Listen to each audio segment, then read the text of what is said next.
11 साल की तनु अपने माँ बाप के साथ दिल्ली शहर में रहती थी, लेकिन पिछले कुछ दिनों से उसके व्यवहार में अजीब बदलाव आने लगा था। वो पूरे दिन अपने कमरे के एक कोने में चुपचाप बैठी रहती। उसे देखकर लगता मानो वो किसी दूसरी ही दुनिया में खो गई हो। कभी किताब उठाकर पढ़ने का नाटक करती तो कभी दीवार को ताकते ताकते अचानक जोर से हंसने लगती।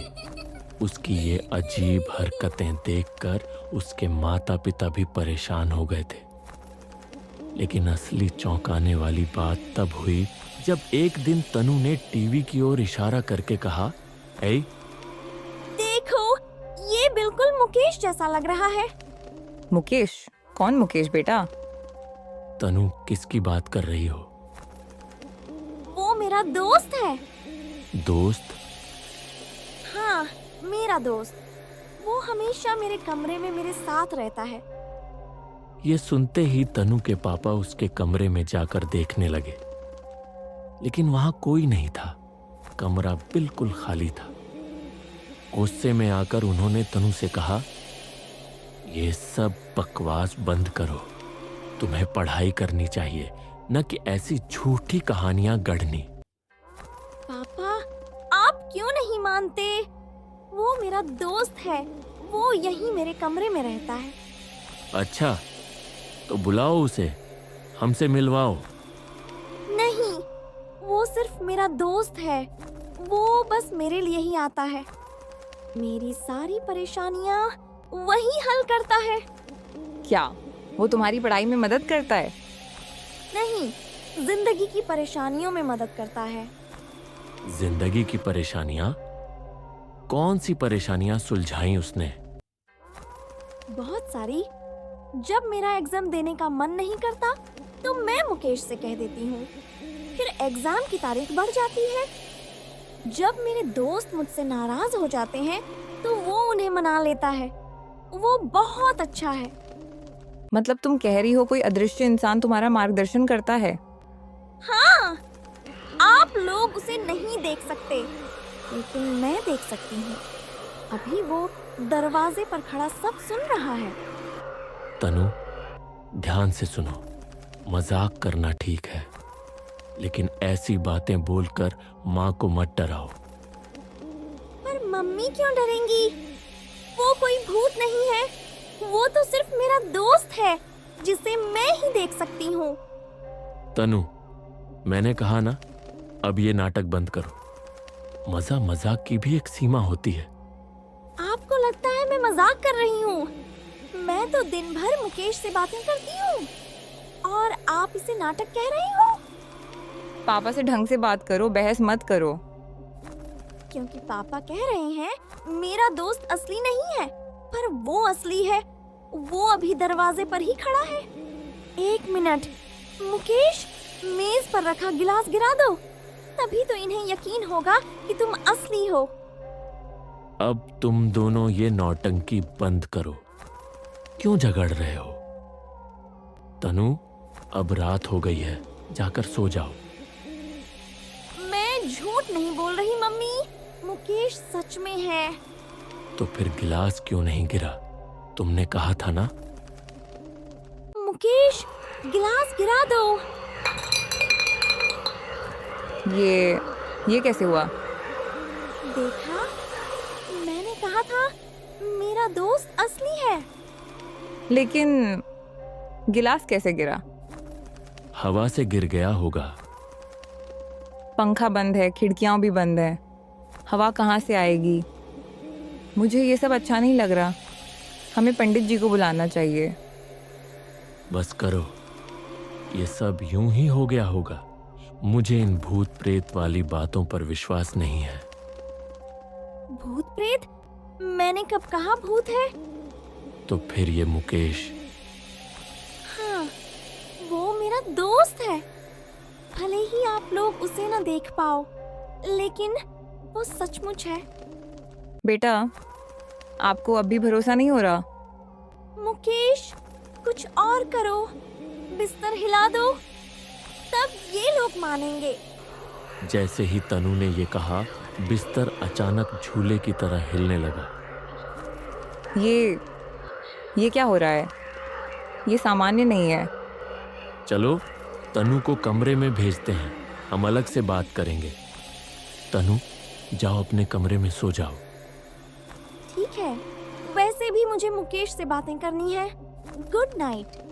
तनु अपने कमरे की ओर बढ़ी, लेकिन जैसे ही उसने दरवाजे पर कदम रखा, दरवाजा अपने आप बंद हो गया। ये दरवाज़ा कैसे बंद हो गया? तनु ने तो हाथ भी नहीं लगाया। मैं कह रही हूँ ये ठीक नहीं है। कहीं उस पर कोई आत्मा का साया तो नहीं? क्या बकवास कर रही हो? तो फिर गिलास कैसे गिरा? बिस्तर कैसे हिला? और अब दरवाज़ा? ये सब इत्तेफाक है क्या?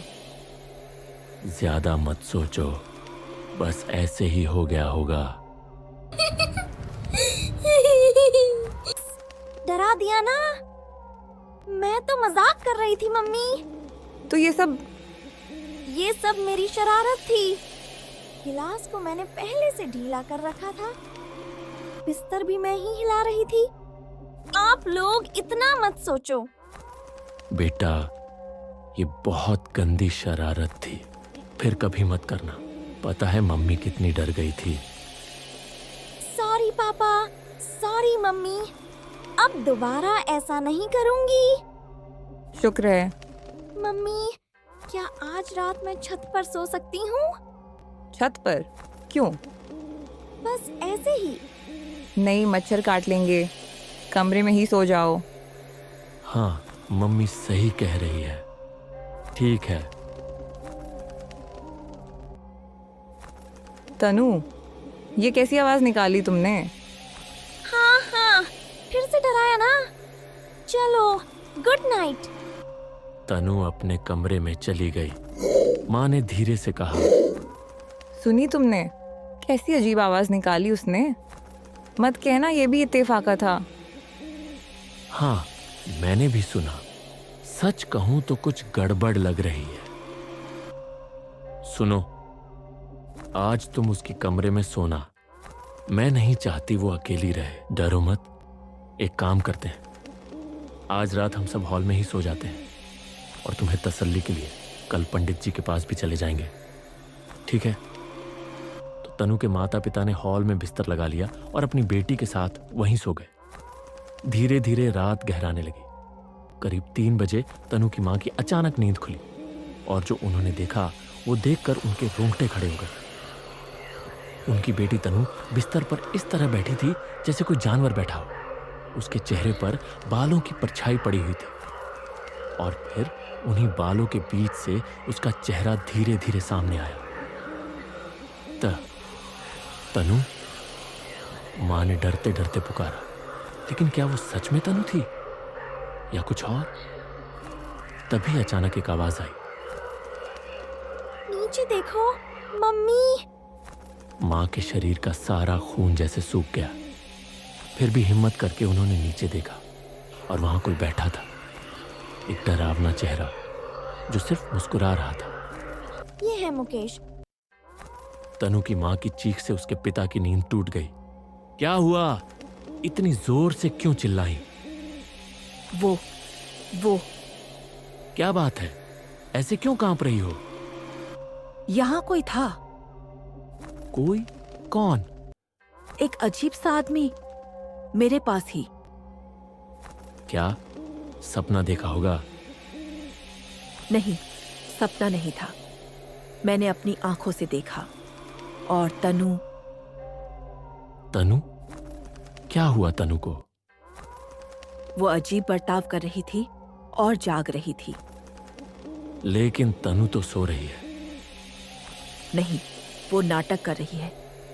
मैंने सब देखा। तुमने सपना देखा होगा।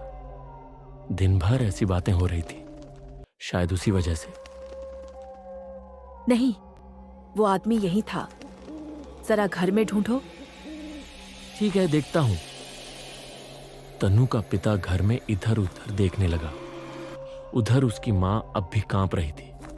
तभी उसका पति वापस आया। कहा था ना कोई नहीं है, तुम बेवजह डर रही हो। लेकिन अचानक उसकी जुबान रुक गई, सांस जैसे गले में अटक गई। पर्दे के पीछे से कोई उन्हें झांक रहा था।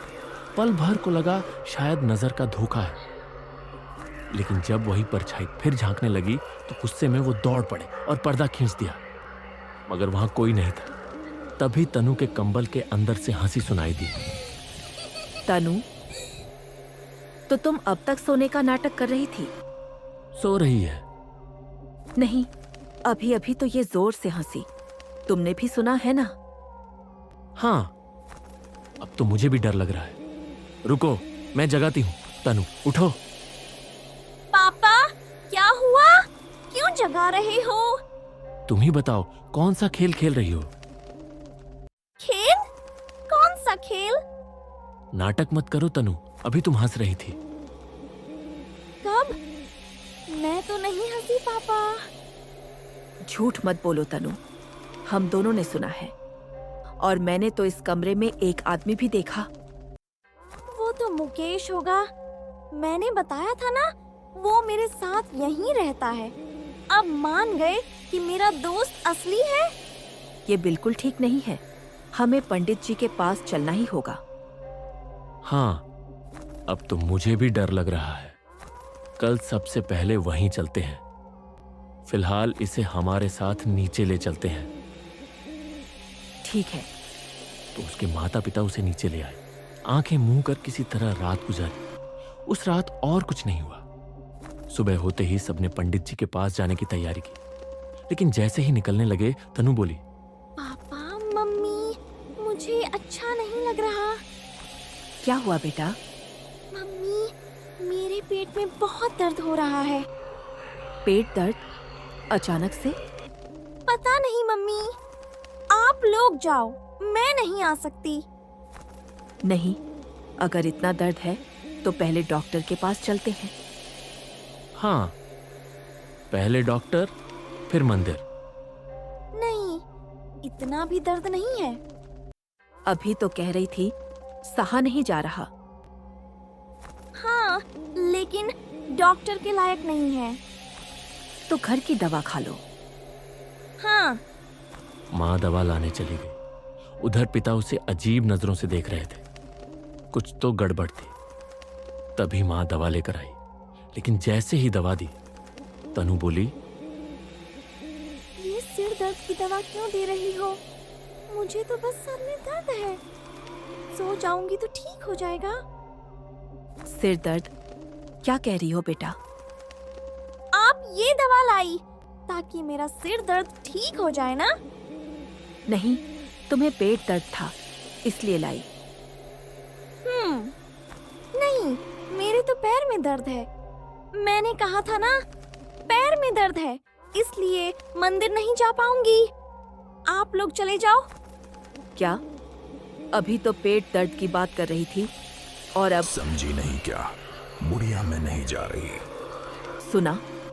ये कैसी बातें कर रही है? हाँ, अब तो मुझे भी लग रहा है पंडित जी के पास जाना जरूरी है। अब बहाने नहीं, आज इसे मंदिर ले ही जाना होगा। मैं अपने भाई को बुलाता हूँ, वो कार लेकर आएगा। हेलो विकास।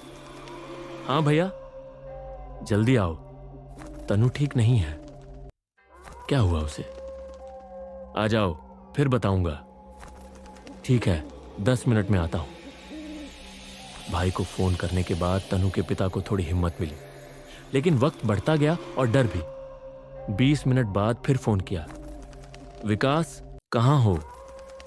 घर पर हूं भैया। क्यों? घर पर? यहां आना था ना? पर आपने ही तो कहा कि आने की जरूरत नहीं। बोले थे तनु अब ठीक है। क्या? मैंने कब कहा? अब भी 15 मिनट पहले। मैंने कुछ नहीं कहा। तुरंत आओ। हाँ, आता हूं। कुछ देर बाद तनु का चाचा आ गया। सब सुनकर उसने भी कहा, इसे मंदिर ले जाना ही होगा। लेकिन यह आसान काम नहीं था। जैसे ही सब कार में बैठे, तनु बोली, मुझे कहाँ ले जा रही हो? बेटा, वहां जहां तुम्हें आराम मिलेगा। आराम? तो मुझे श्मशान ले चलो, वही मेरा घर है। क्या? कैसी बातें कर रही हो? भैया, ये तो कुछ मत पूछो, बस गाड़ी चलाओ। श्मशान ले चलो, वही मेरी जगह है। श्मशान? क्यों, कहीं और चलेंगे? जैसा मैं कहूंगी वैसा करना होगा। और अगर नहीं किया तो? चाचा को अजीब सा डर महसूस हुआ। उन्होंने पीछे मुड़कर देखने के बजाय शीशे से झांका और जो देखा, उनकी आत्मा कांप उठी। तनु के बगल में कोई बैठा था, इंसान नहीं, बिल्कुल भी नहीं। देखा, अब दिखा तुम्हें भी। कहाँ चलें? बड़ा श्मशान, पता है ना कहाँ है? हाँ, लेकिन शहर से दूर है, वही जाना है। भैया अब क्या करें? पहले वहां ले चलते हैं। तो सब कार लेकर बड़े श्मशान की ओर निकल पड़े। करीब 1 घंटे बाद वहां पहुंचे। चारों ओर वीरानी फैली हुई थी। तनु के पिता ने कार से उतरकर इधर उधर देखा। तभी एक आदमी बाएं खड़ा नजर आया। उन्होंने आवाज लगाई, भाई साहब, यही बड़ा श्मशान है ना? नहीं, असल में हमें यहां कुछ काम था, आसपास ही काम देख रहे थे। भाई साहब, जो भी काम था ना, वो यहां नहीं हो पाएगा। किसके कहने पर आए हो? जानते भी हो ये जगह क्या है? ओ, हाँ, नहीं, क्यों? ये जगह शापित है, समझे? शापित। किसके कहने पर आए हो? अगर मैं सच बता दूं तो तुम यकीन भी नहीं करोगे। तो साफ साफ बोलिए। तुम्हें यहां कोई प्रेत लाया है। गलत बोल रहा हूं क्या? उसी के कहने पर आए हो ना? कुछ तो कहिए। मुझे ठीक से तो नहीं पता, पर मेरी बेटी अजीब सा व्यवहार करने लगी है। हाँ हाँ, वही प्रेत है उसके ऊपर, साफ दिख रहा है। वो कहती है कि उसे कोई मुकेश दिखता है और उसी के कहने पर हम यहां आए। मुकेश? यहां किसी मुकेश का क्या काम? यह कब्रिस्तान है। वो प्रेत तुम्हें बहका रहा है, खेल रहा है तुम्हारे साथ। ये जगह इतनी ज्यादा शापित है कि आसपास की जमीन तक बंजर हो चुकी है। अब यहां कोई नहीं आता। यहां जितनी भी कब्रें थीं, सब हटा दी गई। अब ये जगह जिन्हों और भटकती आत्माओं का घर है। जितनी जल्दी हो सके निकल जाओ, वरना अपनी बेटी को कभी नहीं बचा पाओगे। इस हवा का असर लग गया तो जिंदगी भर जिएगी, लेकिन कभी ठीक नहीं होगी। मेरा अपना बेटा इसकी मार झेल रहा है, इसलिए मैं रोज दोपहर यहां आकर कुछ उपाय करता हूं ताकि वो जिंदा रह सके। इसलिए कह रहा हूं, तुरंत निकल जाओ। यहां आसपास कोई मंदिर है क्या? मंदिर? 15 किलोमीटर तक इंसान नहीं दिखेगा तुम्हें। वो प्रेत जानबूझकर तुम्हें यहां लाया है ताकि और ताकतवर हो सके। देर मत करो, अभी निकल जाओ। इतना सुनते ही तनु अचानक गाड़ी से कूदकर कब्रिस्तान के अंदर भाग गई। तनु, तनु बेटा। भाई साहब, ये ठीक नहीं हुआ। अगर आपकी बेटी इस कब्रिस्तान में खो गई तो कभी नहीं मिलेगी। जल्दी चलो उसे ढूंढे। हाँ चल विकास। नहीं, ज्यादा लोगों का अंदर जाना ठीक नहीं। कहीं अंदर की शक्तियां सबको फंसा ले तो बड़ा संकट हो जाएगा। आइए, मैं आपके साथ चलता हूं। रास्तों की थोड़ी बहुत जानकारी है मुझे, रोज आता हूं। फिर तनु के पिता और वो आदमी कब्रिस्तान के अंदर गए, लेकिन जंगल इतना घना था कि कुछ दिखाई ही नहीं दे रहा था। तनु, तनु बेटा। भाई साहब, नाम पुकारने से कुछ नहीं होगा। वो इस समय आपकी बेटी नहीं है। तो फिर कहां ढूंढे, क्या करें? आगे एक पुरानी कब्र है। अगर मेरा अंदाज सही है तो वहीं मिलेगी। लेकिन कब्र पर क्यों? बस इतना समझ लो, तबाही की शुरुआत हमेशा वहीं से होती है। क्या? देर मत करो, जल्दी चलो।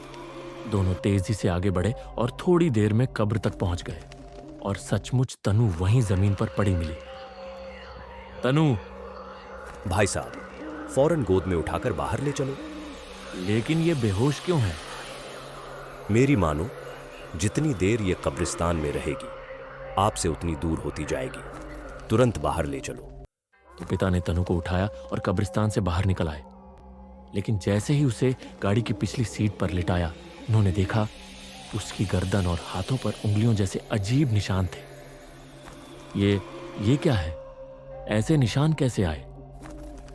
पता नहीं, साफ करने की कोशिश की थी लेकिन मिटे ही नहीं। ये साधारण निशान नहीं है, मेरी मानो। देर मत करो, तुरंत किसी पंडित को दिखाओ, वरना अनर्थ हो जाएगा। ये सुनकर सबकी रूह कांप गई और वे लोग सीधे मंदिर की ओर निकल पड़े। थोड़ी देर में वहां पहुंच गए। पंडित ने तनु को देखा। बिटिया तो बिल्कुल ठीक लग रही है। नहीं पंडित जी, थोड़ी देर पहले तक ये बहुत अजीब हरकतें कर रही थी। हाँ, लेकिन अब तो लगता है उस पर किसी आत्मा का साया नहीं है। शायद जो था चला गया। तो तनु अब ठीक हो जाएगी पंडित जी? हाँ, बिल्कुल। पंडित की बात सुनकर सबको चैन मिला। लेकिन जैसे ही वे मंदिर से बाहर लौटे, तनु जोर जोर से हंसने लगी और कार के बोनट पर हाथ पटकने लगी। तनु बेटा, तनु। विकास, ये उसी मुकेश का काम है। जा, पंडित जी को जल्दी बुला ला।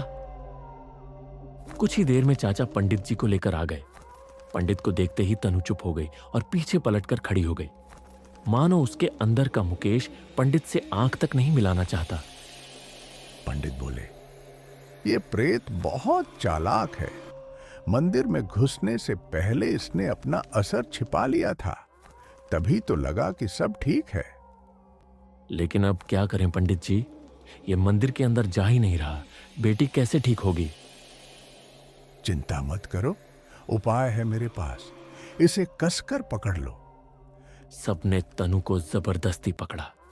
पंडित ने तुरंत उसके दोनों अंगूठों पर कलावा बांध दिया।